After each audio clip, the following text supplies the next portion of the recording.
can't walk into your now season until you release the distractions. 2012 was a moment in my life that I would never forget a day in my life. 2012 is when I answered my call to preach the gospel of Jesus Christ.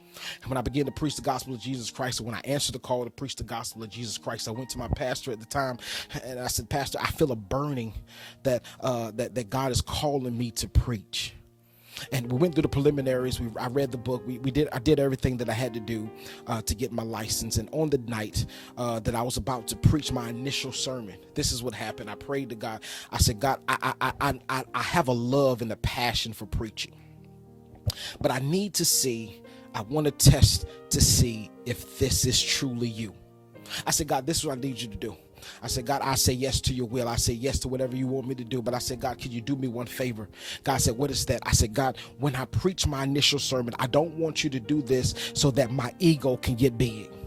I don't even want you to do this so that my head can get big. I said, God, I need you to do this so that I can know without a shadow of a doubt that you've called me to preach your gospel. This is what I need you to do. I said, God, when I preach, after I finish preaching, when I open up the doors to the church, I don't want just one or two people. And this is a true story. I don't want just one or two people coming to the front and say, what must I do to be saved? But I said, God, for me to know that this is you for real, that I know that you're in this. I said, God, I want multiple people. I want a mass of people, not for my ego, not for me to feel good, not for me to say I killed the house, because it's not about me. I said, God, I want a massive amount of people to come to the altar to give their life to Christ.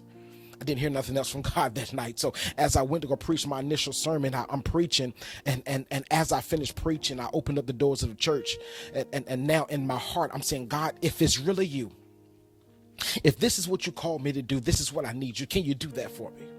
So as I began to open up the doors of the church, and one person came down, and I began to feel in my spirit. I said, hold on, God, is this really you? Then next thing I looked up, there was a group of people at the altar. 28 people came to the altar to give their life to Christ. I broke down in tears. I was blessed. I was amazed of what God is using me to do. Watch this. 2012, I preached my initial sermon. You married for 6 years. 2013, went through a terrible divorce. And this is what I tell people: be careful of what you asked of God.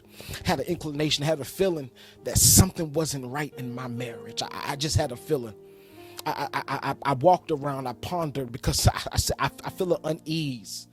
I said, God, this is what I need you to do. I need you to show me every single thing. I never told this testimony, but I said, God, I need you to show me everything that's going on. I said, don't hold nothing back. I need you to show me addresses. I need you to show me names. I just need you to show me everything. Less than 24 hours, God revealed everything to me.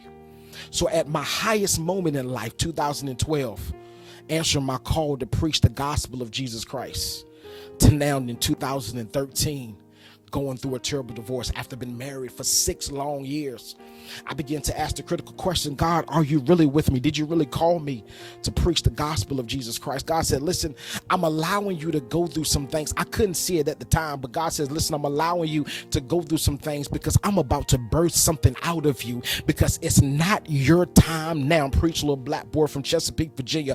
It's not your time now, but you are about to walk into a season of your now season. I came here just to let some of y'all know that you are walking right now in your now season. Now watch this. As I began to regroup myself, I began, some years had went by after my divorce. This is what happened. Day by day, I began to get my grip back. Because the divorce, it left me to a place where I began to listen to the voices of the distractions. There were some voices from the distractions that I began to believe about me that wasn't really true. So watch this. This is what happened. I began to release the distractions out of my life. 2016, God birthed a book inside of me entitled Winning After a Major Loss. It messed me up. Why? Because 30 days after my divorce, I lost 80 pounds. So after losing 80 pounds, I'm asking a critical question. I'm like, God, are you really with me? So he birthed a book inside of me entitled Winning After a Major Loss. It's on Barnes & Nobles and Amazon right now, and it's sold over 1,300 copies. What are you saying? Because even in the midst of ashes, I didn't see what God was doing. Even in the midst of devastation, I didn't see myself seeing the end of the tunnel. I didn't see the light at the end of the tunnel. I thought that it was all over. I was ready to give up. I was ready to kill myself. But God says, if you hold on for just a little while longer, this is what God would do. God would take your pain and make you forget about it. I don't know who I came for today, but God says that you're about to walk into your now season. As a matter of fact, you're walking right now in your now season, but until you release the distractions from your life, you won't be able to fulfill the promises that I have over your life, because you're holding on to something that you need to release. And I just came here to let some child of God know, to let you know that there is no secret. What God can do, what he's done for others, he can do the same for you. So now let's fast forward a little bit. 2018, 2017, 2019. God blessed me with a beautiful family. Media ministry, put my picture of my family up right now. See, God blessed me, surpass my pain.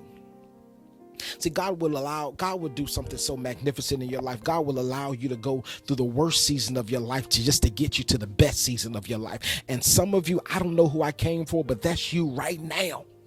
You are walking into the best season that God has for you. All you have to do is begin to release some things. I need you to reevaluate the things that's in your life, the distractions that are in your life. God is saying, I need you to release it. Because until you release it, God said, I can't get nothing to you. And I don't know who I came for today, but I just want to let you know this is nothing but pure confirmation. I know some of you have tears in your eyes right now. You're about to leave a comment and said, this is me, preacher. This is me. This is me. God told me to tell you that when you begin to release, I will begin to bless.